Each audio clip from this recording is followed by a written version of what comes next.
Ito na ating garden. Rudbeckia. Nag-start na siyang mag-form ng buds. Ayun. Ito din ang feverfew. May bulaklak na halos yung iba. Ayan. Tapos yung zinnia. Nalaki na din. Tsaka aster. China aster. Yung ating sweet peas. Ayan. Ganda. Bango na amoy niya. Ayan, purple. Tapos, scabiosa. Start na rin mag-form ng bud. And then, ang double cosmos. Sunflower, hindi ko to tinanim. Baka from last year na buto. Sumibol. Ay, ayun, meron na din bulaklak yung mga lilies. Nag-start na din. Ito na ang ating flower area. Ayan.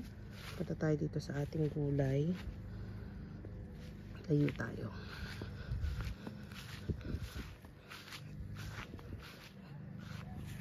Ating mga peppers.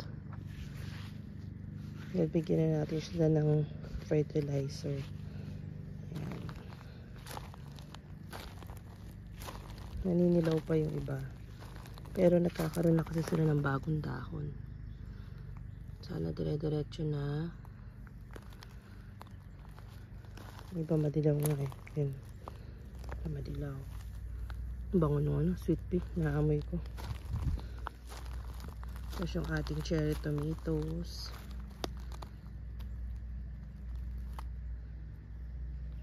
Tapos mga bunching onions. Yan. Sa likod, nagtanim ulit ako ng cucumber. Pero, ayun. Ilan pala yung tumubo. Yun. Tsaka yun. Tapos talong. Green. Tsaka purple na talong. Sana makabawi itong isa. Mustasang pula. Red onion ulit. Rosemary. Arugula. Mga arugula. Tapos yung lettuce. Ito yung asparagus. Tinapon ko na yan. Nakala ko mamatay na. Nakita ko sa basurahan. Aba, may green. So, kinuha ko ulit. Tinanim ko. Tapos yung marigold. Itong dill. Tsaka yung basil. Yung basil. Yun.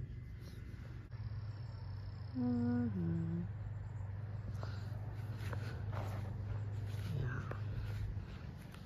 Sila. Tapos punta naman tayo sa next na raised bed. Wala akong ampalaya ngayon. Dahil nalusaw ang aking ampalaya. Namatay. Kaya dito ko na tinanim yung mga talbos sa kamote.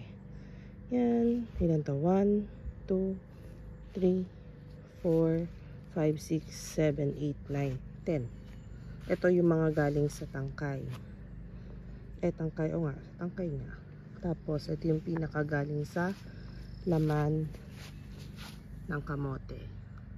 Kaya mas madami to. Meron pala akong isang tinanim na ampalaya. Ayun. Ito. Nag-iisa-isa. Ere ang masan ako?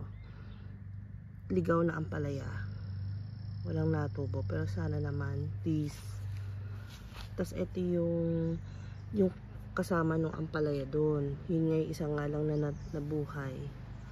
Tingnan ko kung may mabubuhay pang iba. Para at least hindi naman mukhang walang laman to. Pag ganon, kukuhanin ko yung sa cucumber, ililipat ko dito. Yan. Tapos, ito ulit, kalabasa. Yan. Aming kalabasa. At, ano to? Patola. Hindi ko alam kung mabubuhay.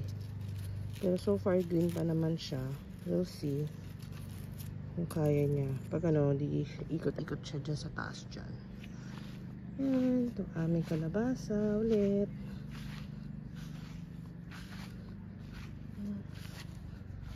So, yun lang muna. Sa next week na ulit ang update kung kamusta na sila. Ay, teka. Pakita ko pala yung aming grapes. Ang daming bunga. Mas mabilis siyang umakyat ngayon. Last year. You know? Palalaki na. Yay! Hey, ang daming bunga, oh. Ay, ipot. Yan. Ay, yun. Tsaka yung kabila. Meron din. Pero more on sa ilalim yung mga bunga niya. Hindi ko alam kung bakit. Ayan. So, yun lang. Sa next na ulit. Bye.